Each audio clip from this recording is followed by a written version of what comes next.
Namun ternyata di luar seluruh prajuritnya telah dikalahkan oleh pasukan Putra Mahkota. Dan justru si bangsawanlah yang dituduh sebagai pemberontak karena ia tidak bisa membuktikan ucapannya.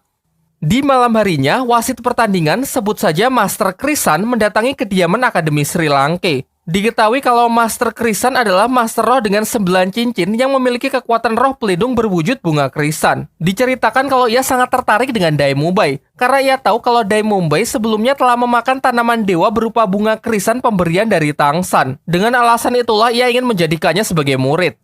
Ia pun mulai berulah dengan salah satu kemampuannya. Ia membius seluruh orang di tempat tersebut dan hanya menyisakan Dai Mumbai untuk ia ajak bicara 4 mata. Dalam pembicaraan itu, ia menyampaikan keinginannya dan berjanji akan membantu Dai Mumbai mendapatkan tahta di kerajaan Singluo, mengalahkan sang kakak yang selalu menjadi rivalnya. Akan tetapi Dai Mumbai dengan tegas menolak ajakannya karena ia tak ingin meninggalkan guru dan teman-temannya di Akademi Sri Lanka. Selain itu, ia juga tak ingin ada orang dari Balai Roh Pelindung yang ikut campur urusan kerajaannya. Di lain waktu, Tangsan bersama Xiao pergi menemui Sikyu untuk mendengarkan informasi baru seputar rencana Xinian. Sikyu lalu mengajak mereka pergi ke Akademi Changhui untuk lebih meyakinkan Tangsan agar bersedia membantunya menyelesaikan masalah ini. Namun belum jauh masuk ke dalam, secara tak sengaja Xiao mengaktifkan sebuah jebakan di akademi tersebut. Beruntung serangan-serangan itu tidak lebih cepat dari gerakan Xiao yang malah sangat bersemangat karena merasa telah menemukan mainan baru.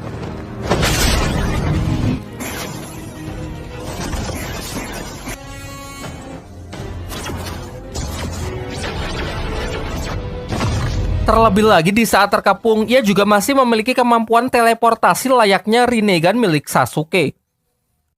Setelah olahraga malam itu, Sikyu mengajaknya masuk ke dalam ruangan yang merupakan tempat Xinian menyeka para teman-temannya di Akademi Changhui. Diperlihatkan teman-temannya tersebut seperti orang linglung karena pikirannya berada di bawah kendali dari Xinian. Dengan mengungkapkan rahasianya, ia berharap Tangsan bersungguh-sungguh untuk mau membantunya mengalahkan Xinian setelah melihat kondisi sebenarnya di Akademi Changhui.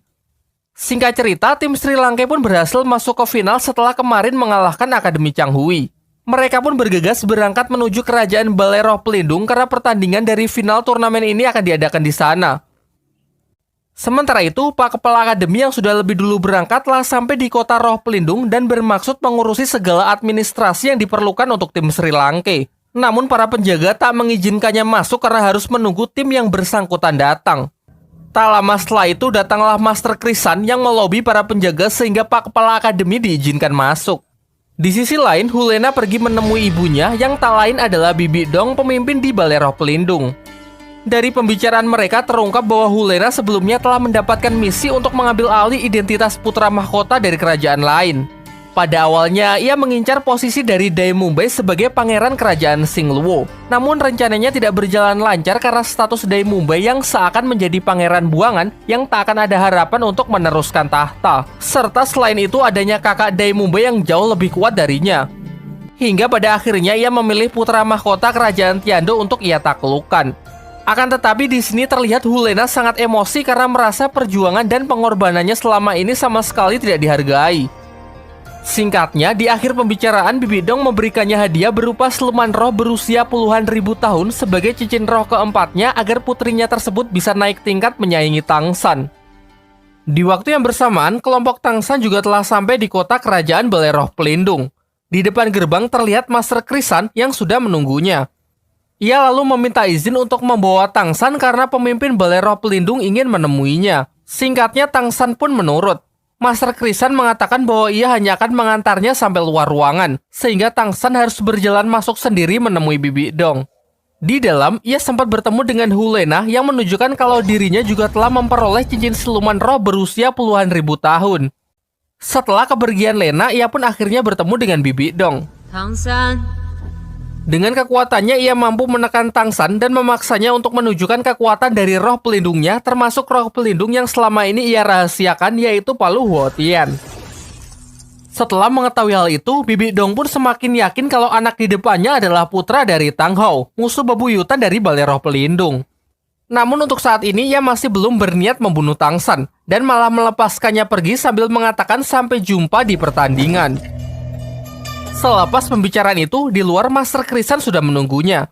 Dan disinilah Tangsan bertemu dengan seorang Master Roh yang ciri-cirinya persis dengan orang yang telah membunuh Suyanto di hutan pertarungan bintang. Ia lalu menanyakan hal ini kepada Hulena, dan dijelaskan bahwa orang tersebut adalah Master Roh dengan 9 cincin kepercayaan dari Bibi Dong yang memiliki kekuatan roh pelindung hantu iblis, sebuah kekuatan yang sangat cocok untuk seorang pembunuh.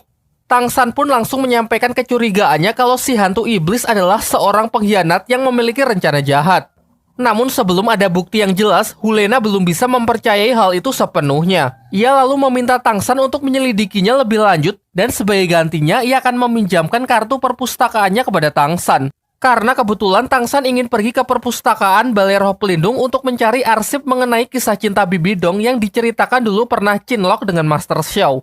Di sini ia membohongi Hulena, karena sebenarnya Tangsan ingin mencari catatan mengenai perang besar Balai Roh Pelindung di masa lalu yang melibatkan Tang Hao, ayahnya, serta sampai menewaskan ibunya.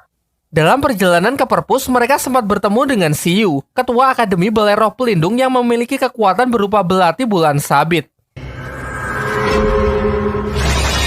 Tanpa basa-basi, ia langsung menodongkan senjata itu kepada Tangsan yang dianggap sebagai orang asing yang tak seharusnya berkeliaran di tempat ini. Mereka berdua pun nyaris bertarung. Namun berkat lobi dari Hulena, Siyu pun melepaskan Tangsan untuk melanjutkan perjalanan.